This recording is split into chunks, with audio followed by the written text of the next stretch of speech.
बापाने स्वप्न पाहिलं होतं मुलीला श्रीमंत सासर मिळावं. श्रीमंत सासरी मुलगी दिली, पण नवरा मुलगा दारुड्या निघाला. काय समर्पण असतं या माता माऊल्यांचं, लय समर्पण असतं. पोरीचं लग्न झालं, पोरगी सासरी नांदाला गेली, बापाचा फोन गेला. बाप म्हणतो बेटा कशी आहे? पोरगी म्हणते बाबा आनंदी बाबा, सुखी आहे.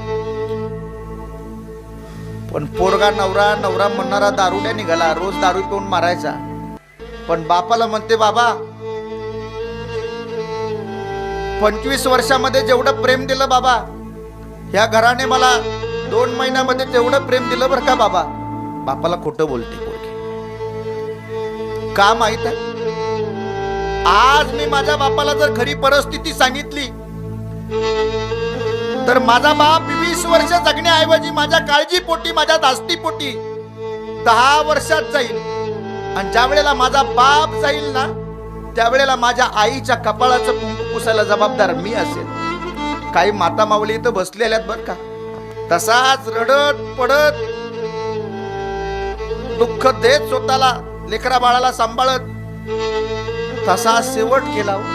अक्षरशः सासरामध्ये काही माता माऊल्या तशा मेल्या हो, पण मरेपर्यंत दुःखाचा आपल्या बापाला निरोप दिला नाही. एवढं समर्पण या माता माऊल्यांचं आहे जीवनामध्ये. माझ्या लेकराचं शिक्षण झालं पाहिजे, लोकांच्या बांधावर मोलमजुरी करून लेकराला घडवलं.